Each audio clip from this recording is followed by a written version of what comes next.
we were at this point where we knew we had to make a change. And that's right when I came into my role. And we were a lean manufacturing company. So we were very good on the operations side. And, you know, people had standard work and we were a successful business, right? We were profitable, but there was a huge belief that we had so much more potential. And so we changed the business model. We focused in market spaces where thermal mattered, and it meant we had to become more innovative, more creative. And that meant we needed to tap into different understanding. We needed something different than what we had. But what we had was really good. But what we had was designed for what we were getting. It wasn't going to get us what we wanted. And so that's when I came into the role, and that was the challenge in front of us. At that point, it was about 2,200 employees, and we were primarily in like 5 manufacturing facilities, primarily in the U.S. Midwest.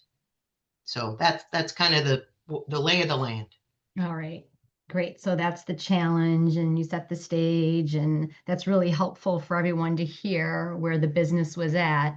And then you decided, if we're going to be doing all of this strategy change and innovation, we need a culture shift. And so when you decided to embark on that culture journey, because, you know, culture measurement, at least how we measure culture and identify levers for change, is fairly industry agnostic. Can you share a little bit about how you quantified culture, how you identified where you needed to be culture-wise, and what you had to do to get there? Yeah. Yeah. So it primarily started with the executive team, right? So really becoming clear on what did we aspire to achieve? What were we looking to, because if there are no goals, you know, if there isn't tension between where you are to where you want to go, you have no reason to move, right? And so we needed to start to create this movement. And so we started with the executive team. And one of the things I think we realized was that we needed to start to think differently about what was possible before we would start to act differently, before we would start to create different results. And so my background, my love is organizational development more than HR. So it kind of put me on this path to say, what can I find that's going to help me bridge this gap from all the goodness we have to really thinking differently, growing differently to achieve different results. And so I did connect with the Pacific Institute, and that was the first place that we started. They became my coach, and we started with the executive team. And the first thing we did was we went through a mindset workshop that started to help us to unpack the beliefs that were creating the results that we had at that time, right? And so and what was limiting us, and how do we unleash it? How do we start thinking differently about what's possible and where we wanted to go? And so that was the first thing we did. And one of the things we realized, while we had good, what we called true north. So we knew these were real simple things: add value to our customers, help our team members and communities to be their best, and ensure the long-term health of the company. So those were the 3 like true north compass things that we had. But when we as an executive team started to talk, what we realized was the picture of 10 years out looked very different for each of us. And it started to help us to realize what we were leading toward was not well aligned. And so that was the first thing we did, was really started working after we did the mindset curriculum, the workshop. Then we started working on Vision 2023. This was our 10-year vision. It was, this was 2013. And so we developed Vision 2023. And the big statement there was, the world's leading companies start with us for all of our thermal needs. And so this was a much bigger, the world's leading companies, not the US companies, not and so what we were looking for was different. And we spent a fair bit of time unpacking that with a coach that helped us. And I remember it was 12 men and Sheryl. It was 13 of us. And I remember we went back and forth of enriching lives to inspire innovation, or inspire innovation to enrich lives, because words matter. And so we did all this crazy wordsmithing and stuff like that. But anyway, we landed on really our purpose and our compelling replacement picture, what good looks like 10 years out. We actually developed even like a magazine article that had descriptions of what did it look like, feel like, sound like when we were there 10 years out. And it was big. It was going from, at that time we were a $300 million business, and we had been for, I don't know, the past, between 2 and 300 million for the past probably 5 or 6 years. We were just in that kind of holding pattern. And now we're saying we want to be $1 billion business, right? So it was big, right? It was like uncomfortable. It was like, there's no way. Like, it was just, but we dared to dream, and we thought big, and we believed in it, and it started to get us to think differently about what's possible. So that was really the first lever, was starting to create a common language around how our minds work, starting to create a compelling replacement picture. And then actually the third thing we did was we assessed. So we used human synergistics, OCI. We did, I remember between 2013 and we did first the subset of the executive team, and then we did kind of that next level of leadership, and we did the OCI. And then we did a full-fledged OCI OEI in 2014. That was our first baseline. And what it told us was, we culture-wise, we were really passive defensive. So people were very much rooted in, this is the way we've always done it. And so we weren't getting that innovation, because that was the cultural norms, the behavioral norms that existed in the business at that point in time. And what about go ahead, Rich. Yeah, sorry to step on your toes, but the part that really kind of helped me understand where this cultural kind of like dissonance was, is, you describing the Six Sigma culture, and how you moved to something that I like to jokingly call in the gumbo, because I can't pronounce what it is that you actually mean. So you talk a little bit about a Six Sigma manufacturing culture that's very very precision focused, to a culture that's like, hey, we've got to innovate and come up with products, and we're blow this sucker wide open. Yeah, so both Lean and Six Sigma, they're really powerful tools, and they can really help you to improve. But both of them are designed to reduce waste and variation in process. And if you think about product innovation, that's all about creating variation, right? Because you're ideating toward new things. And so,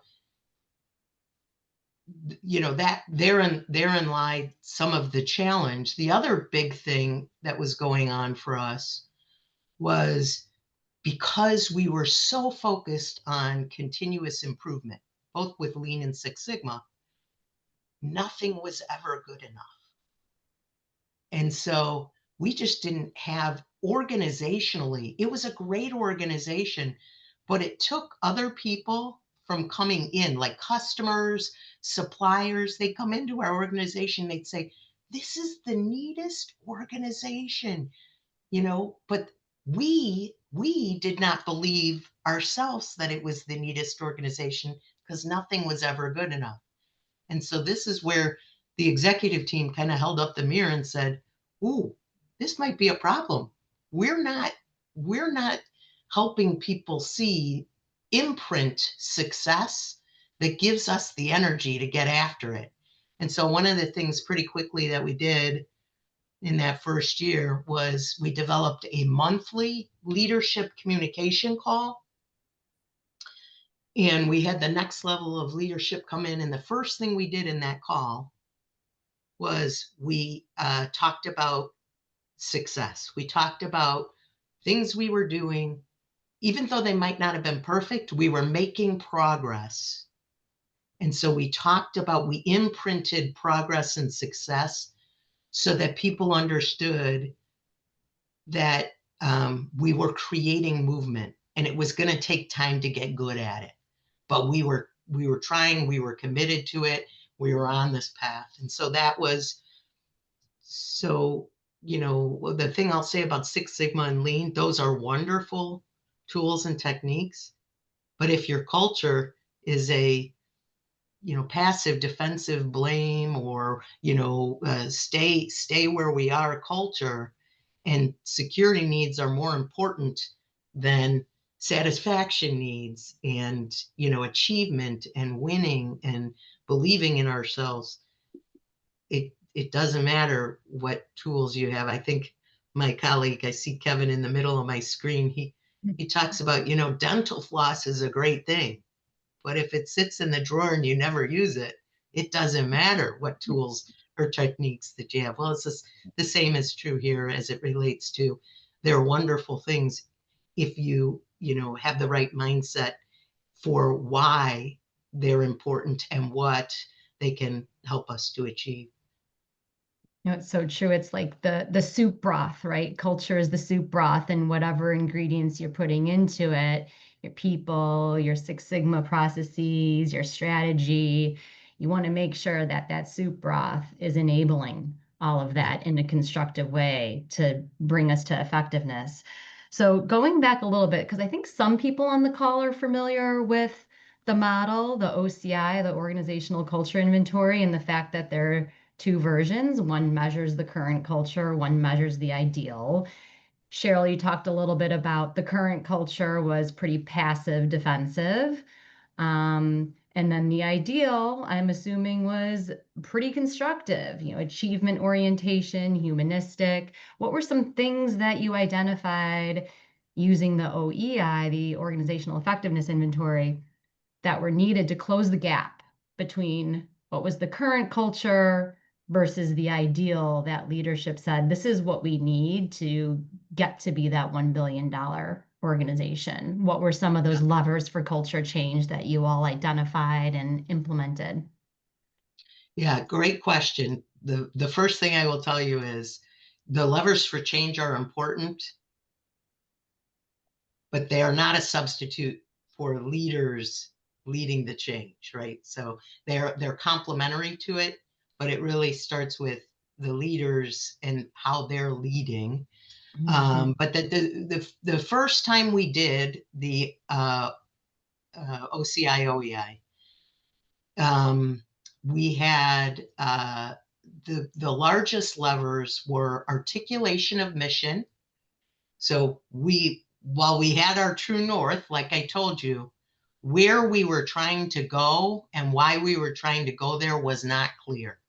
And so that was the first one organizationally, that we really need to get the compelling saga, the compelling winning picture really clear for people.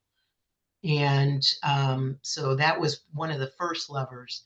The second lever was nobody liked the performance management system. Leaders didn't like it.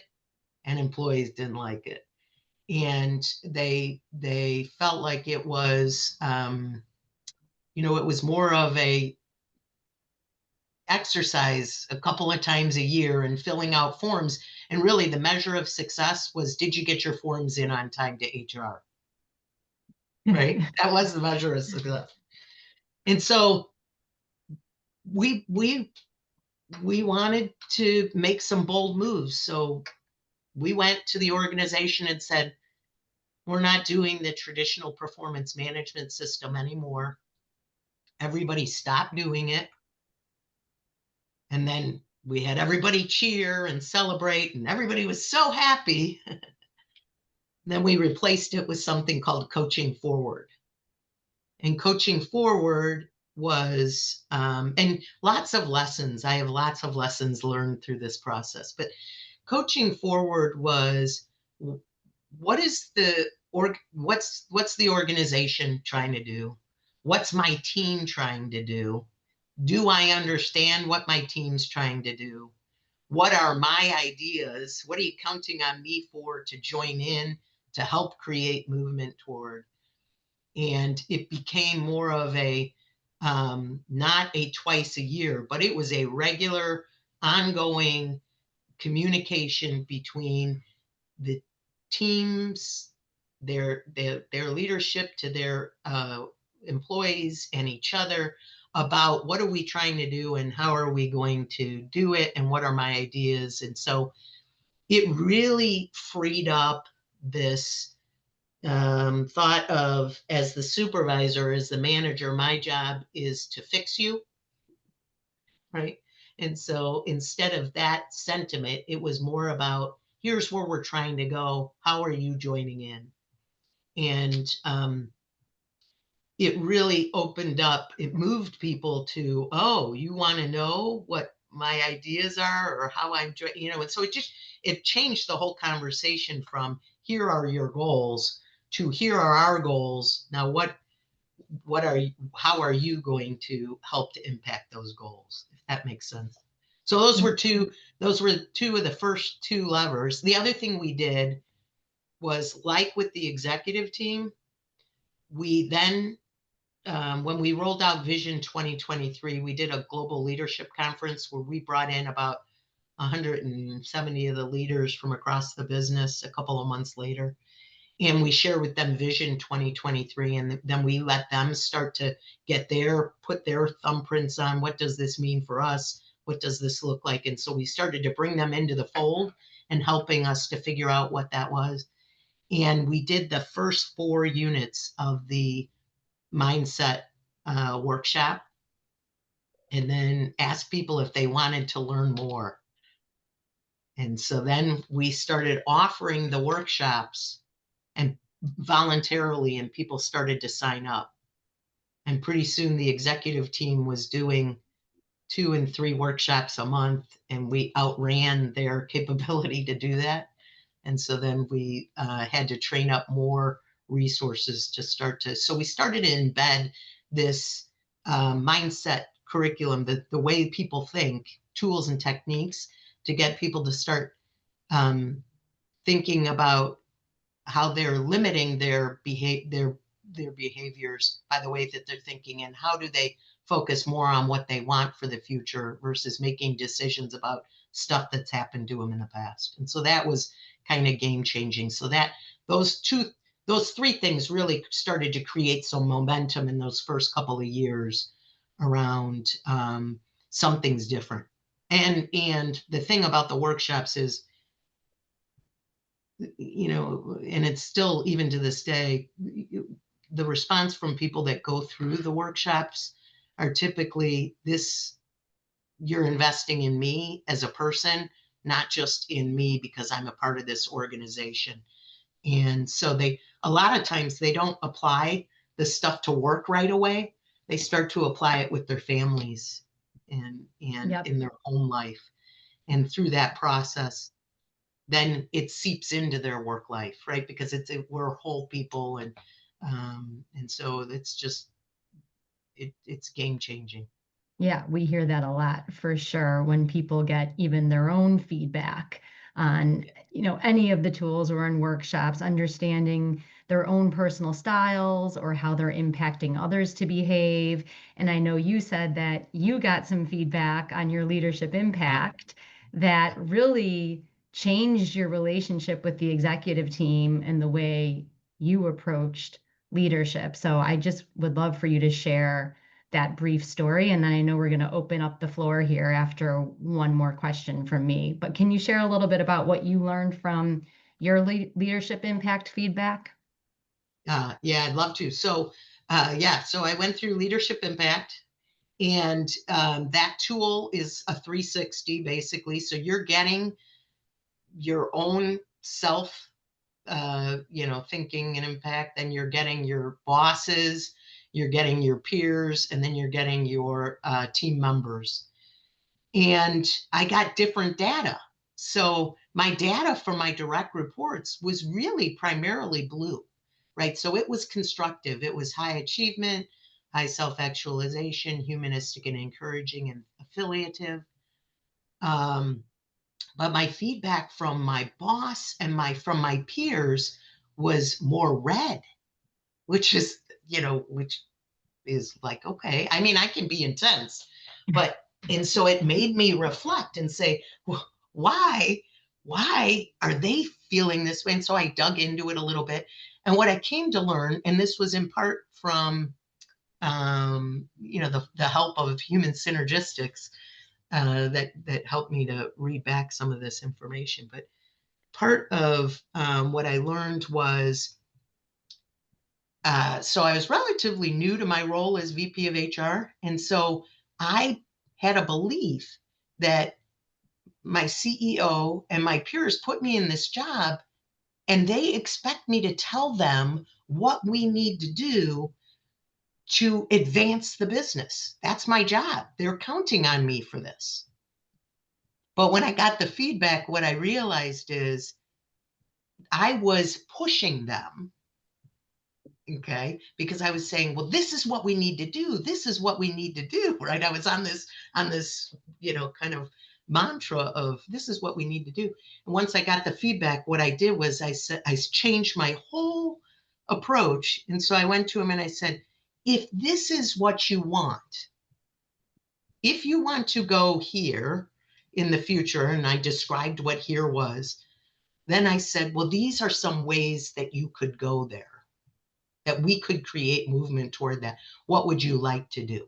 And actually the leadership conference was one of those things, because I remember, I'm ready to start to release the mindset curriculum to the next 150 leaders, because I'm out in front of this. And we went to the executive team and they went, whoa, my CEO goes, whoa, hold on. If we share this information with them, then we're releasing them a Kraken. We're going to have to share this information with the whole organization. And I said, exactly. And he's like, ooh, are we ready to do that? Are we ready? And I remember looking at my VP of engineering at the time, and I'm like, if they don't want to go here, I'm not sure what we're going to do in the leadership conference. It was classic, but ultimately they said, yes, we want to go here, but it was their decision. And so leadership impact helped me to adjust instead of being kind of restrictive because I thought that's what I was supposed to do. I became prescriptive and said, if this is what you want, then these are some ways to get there. Now you choose. And so that alone became their choice, not me telling them we had to do it. And it was game changing for me. That's an interesting Thanks. tactic for managing up for all kinds of functions, actually. I kind of like that one. Yeah. I have one last question, Sheryl, that you and I talked about, and I know people will find this interesting, and then we'll open it up to everyone else for questions. But we get the question a lot, how do you cascade the circumplex down into other levels of the organization? And how do you create constructive cultures at the front line? And I love the story you told me about what happened with the operators. You remeasured the culture, you saw that it wasn't moving towards the ideal, And so you thought, what's going on? It's not cascading. We've done a lot of workshops. The operators understand what constructive is, but they're not able to live it. So can you share that story briefly, and then we'll open it up to others? Yeah, great. Okay. So we surveyed 3 times in that 10 or 9 year period. We surveyed first in 2014. We surveyed again in 2017.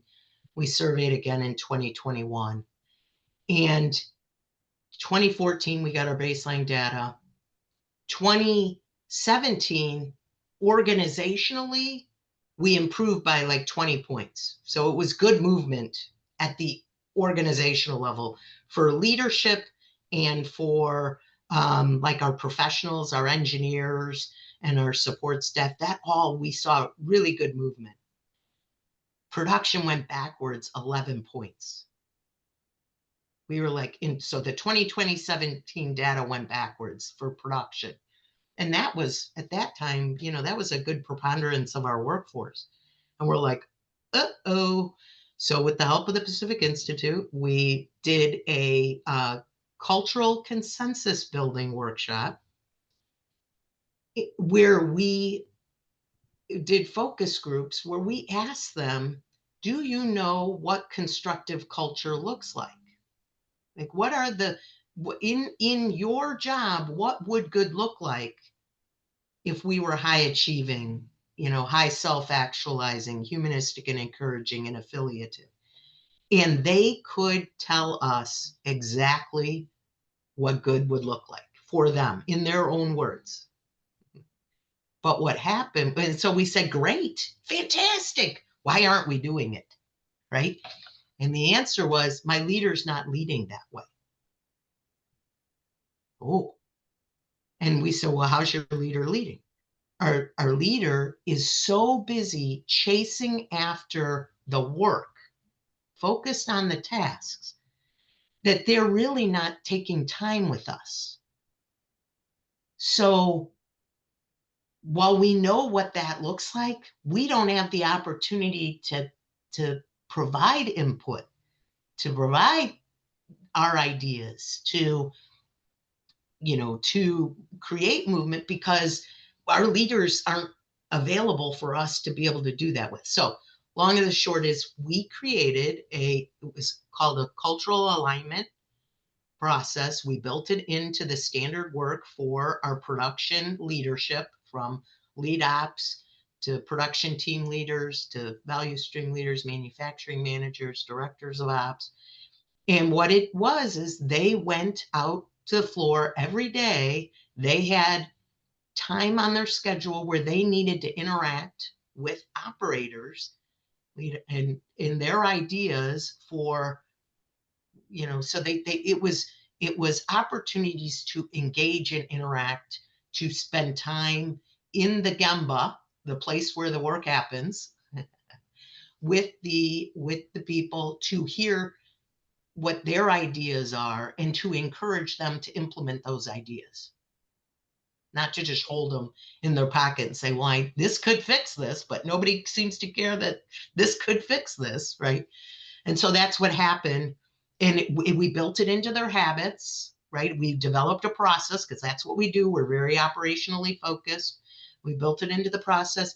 And the next time we surveyed, which was in 2021, we saw an 86% improvement in production. And the biggest spoke that increased for them was self-actualizing. I'm not surprised, because as soon as you said people have these ideas, but they hold on to them, my brain went to avoidance. I'm not going to share this idea because nobody's asking me, nobody's here on the floor caring, and nothing's going to get done about it. That all shifted, opposite style, of course, self-actualizing. So thanks for sharing that. Love hearing that movement towards the ideal culture and how you got on the plant floor and helped to figure out what's creating this disconnect.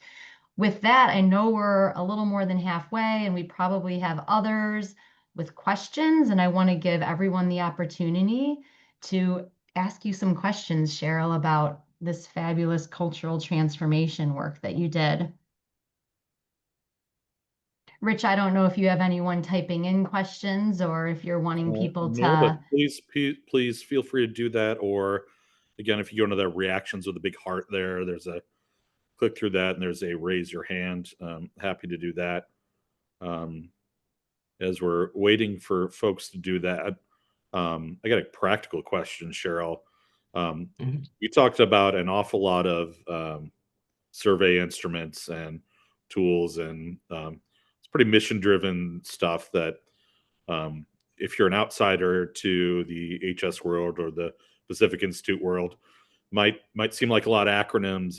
It might seem not especially relevant to you, particularly in a manufacturing environment. So in an environment like that, or any, there's plenty of other types of workplaces out there where it can be hard to gain the involvement, engagement.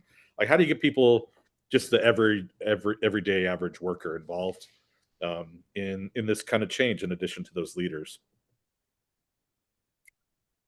Yeah. So again, I think part of it was we invested in the people by doing the workshops, right? So we started to create a common language. We had measurements, so we understood where we were going, um, and we made sure that people understood that that's what good looked like. We invited them in. So every time we did the cultural, every time we did OCI OEI, so that, yeah, all 3 times, we would do a week-long celebration. Every day had a goal, and so part of it was, again, not only did we focus on the culture, but we also focused on why what they did mattered. So we spent time, we developed a video called A Day in the Life. And it took our products and it showed these things that they were building and where they were used in the world. So, for example, we made heaters and sensors and controls for baby incubators to keep babies warm, so that we had a life sciences medical end of, sector of our business. Semiconductor, so all of the microchips that make up all of our electronics, right? So those crystallins that make the microchips happen in this chamber, and it's a chemical reaction that our products help to make those circuits happen, come together. Okay. Or it could be their so we spent a fair bit of time helping people understand you just weren't making a widget. You were making a widget so that in the winter time, when you go to the ATM machine, you can actually get money out of the machine. It's not frozen because our sensors are sitting in there keeping the machine warm so that you get the money.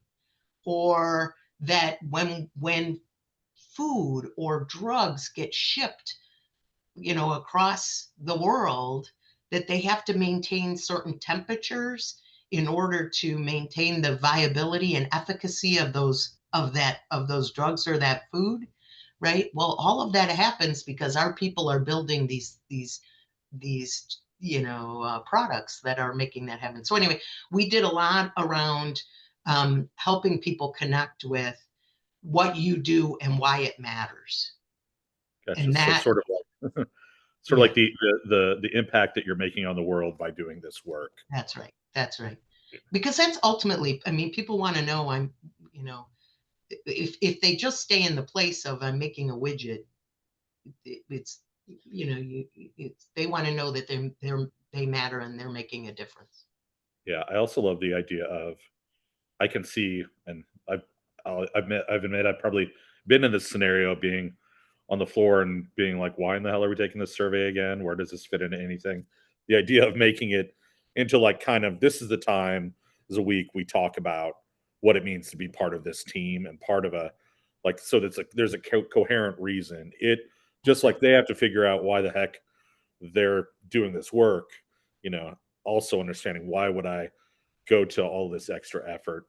The OCIs and the OCI aren't necessarily short, so giving them the sort of the what's and the whys makes sense. Daryl That was Lynn. another thing. That was Okay. another thing, Rich. You sparked another thing for me, another lever of change. So here we did this work where we started telling people, you got to think about possibilities. What do you want for your future? How do you want to grow? What's self-actualizing? What do you want? What do you want to become? Those kinds of things. And then they came back and they said, well, what can we become? What is possible?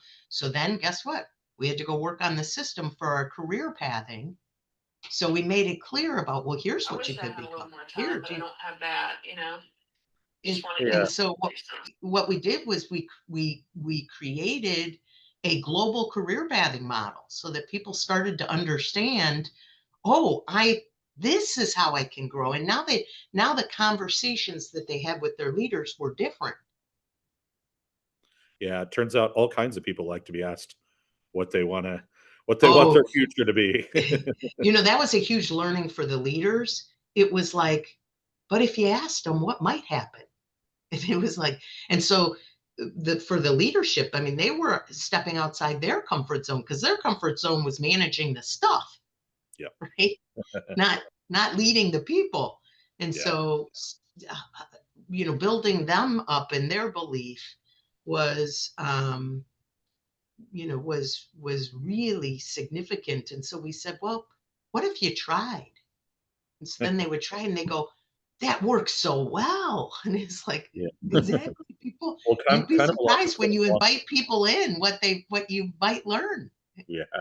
I think kind of along the same lines, Dara Lynn from HS asked a great question. She said, wow, I love this concept. Can you talk more about the common language? I think probably that also speaks to that, how do you get the boots on the ground sort of involved? Yeah. So one of the things we did when we did all of those workshops, so two things on the mind setting workshops. So two things there. One is we never made it mandatory. So we called it a gift. We said, and we let people sign up for it. Okay. And so any new people, we said, hey, as part of your immersion plan, there's these workshops. Here's the dates available. Sign up for one so that you know what your peers and others know. And so that was partly how you start to create a common language. The other thing we did was, so my CEO did a video because I couldn't be at every single one of those workshops, right? We had, at one point we had 50 people across the organization, and we grew from 2,200 people to 5,500 people in that 10-year period.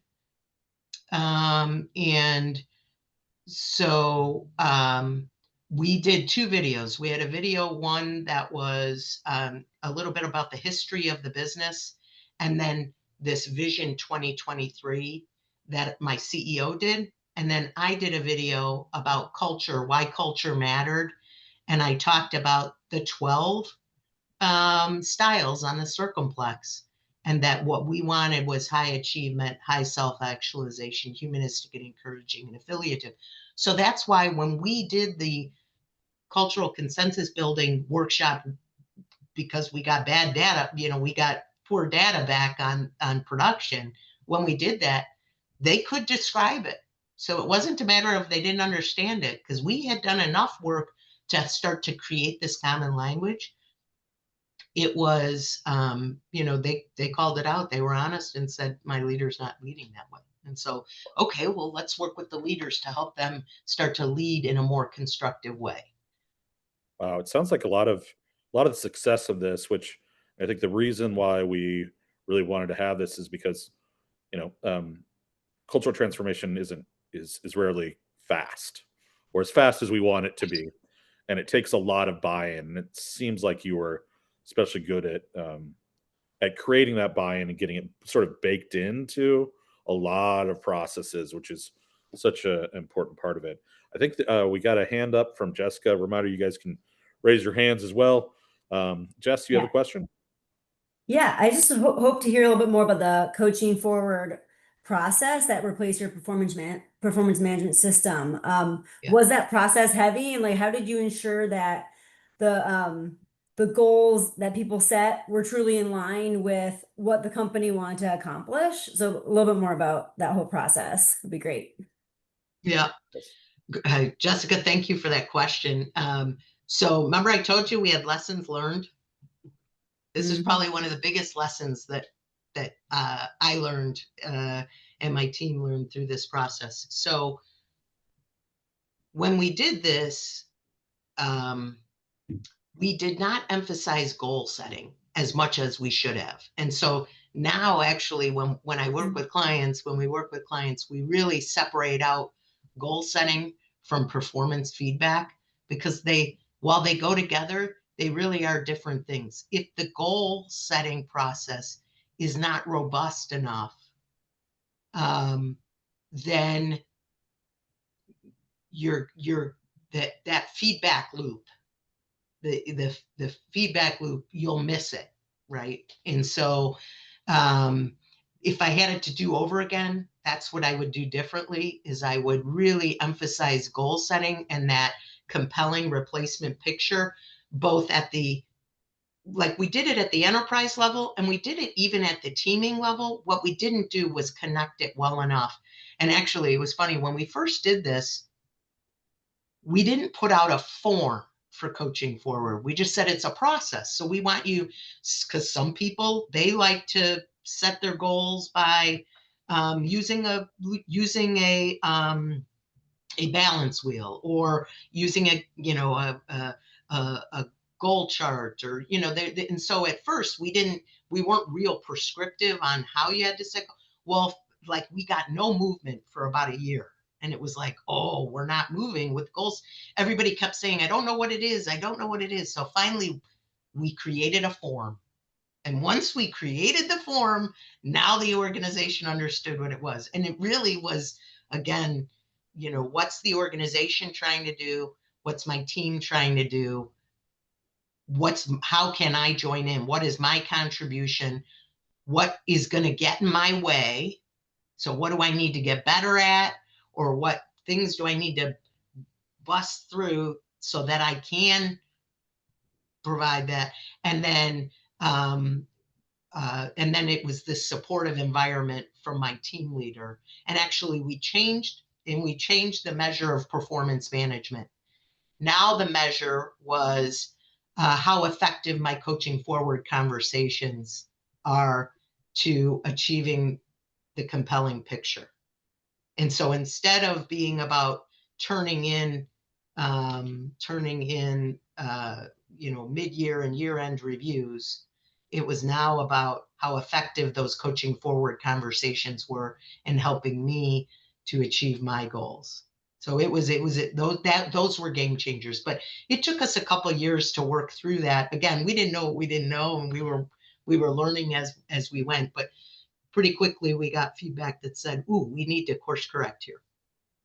Great. Is there anybody in the audience who's in the midst of a similar, I'm going to call this one a heavyweight level transformation project that takes multiple years? Anybody have any questions for Sheryl on that front?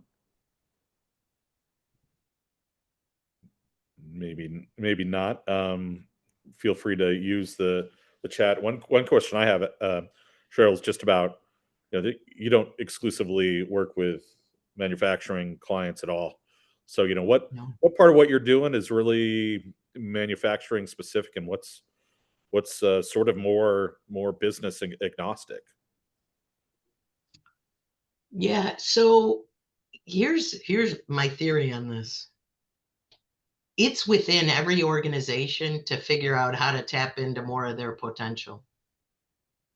It isn't the guide on the side, the consultants that are going to come in and help you. It's within you. Your business, what it's going to take. So really the issue is, do you know where you want to go?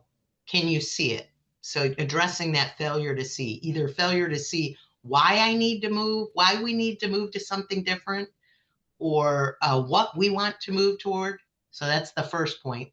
The second point then is what we need to do different. So that addresses the failure to move, because now we understand what it is that we need to do different. And then it's the sustainability, because here's what happens.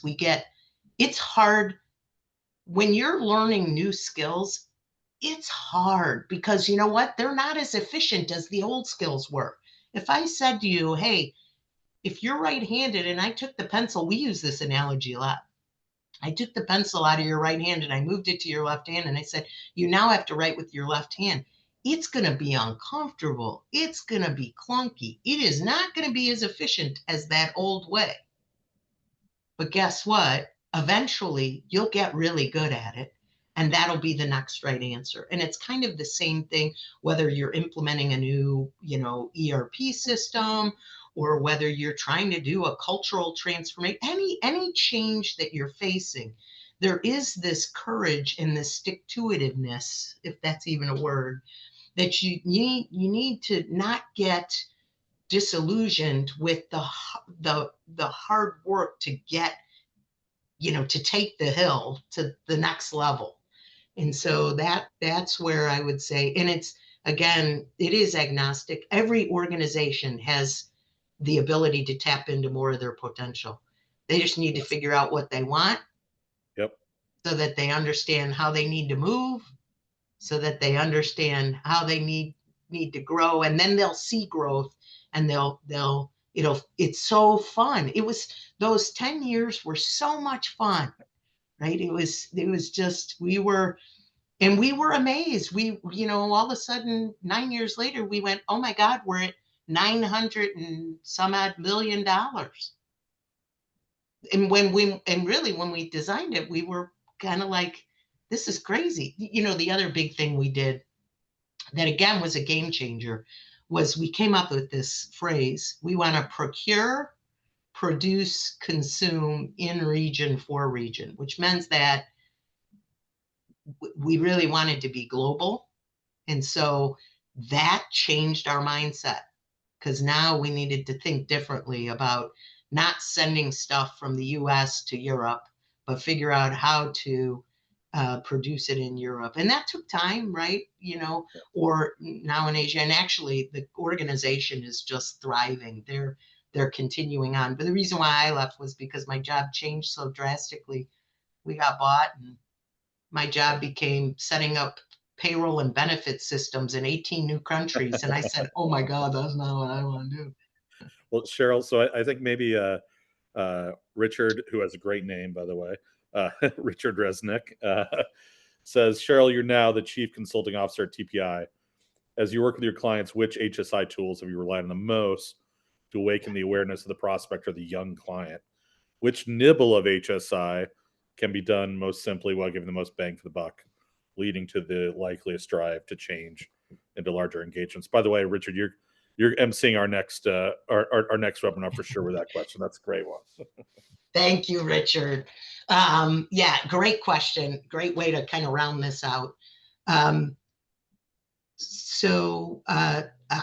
The LSI tool, just as a place to start, is a really good, because it does, we know that change happens first within.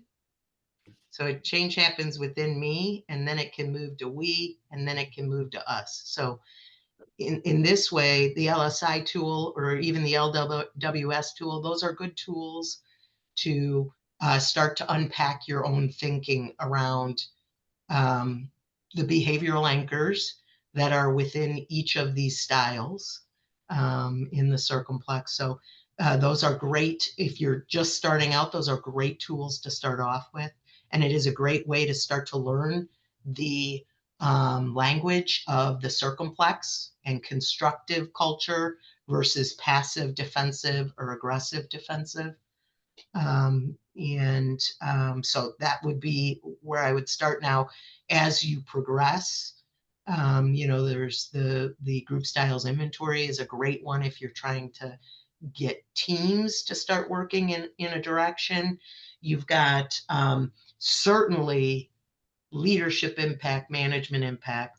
I told you the story about me and how pivotal that was, because once you get your own data, you really start to understand, and data from others, if you really start to understand what are the needles to move to something better, being more constructive. OCI, OEI, I think from a cultural transformation perspective, that is absolutely It's I say it's simple. It is. There's a lot of data, and but if you just look at it on the surface, you're defining what's ideal, what's current reality, what outcomes is it creating, and now you kind of understand what and how you need to start to work toward creating something better. So it does give you those levers for change. So I would say, did I miss any? I think those are the big ones, right? Yeah, there was plenty of them, and thank you for that. I will say, shameless plug. You started with the LSI. Um, uh, Jess and the product team have been especially kind of shameless plug on this one. Have been working incredibly hard on new digital reporting within LSI, and we just got back from a big international affiliates meeting in Toronto where she showed us all the goods and really exciting some of the more digital tools that are available for just introducing people to the idea of the circumplex to the LSI digital. It's much sexier with all kinds of great videos, and so if you haven't had a chance to look at that, definitely get in touch. I think we are at time. I did promise you that this wouldn't be like last night's World Series game where we were, instead of 9 innings, we're 18 innings. So we're gonna end on time. Oh, I do please. really want to thank you, Sheryl, for all your time. Kathleen, any final words? No, just thank you all for being here. And thanks so much to you, Cheryl, for sharing your story. It's excellent. Yeah, thank you. And Thanks we for the will opportunity. absolutely. We'll be sending everyone a nice, clean case study of this along with a recording of the webinar. So thank you so much. And we'll keep you posted. We'll try to do more of these. Thank you, especially for everybody who asked questions. I really appreciate it. Thanks a whole lot. Thanks all.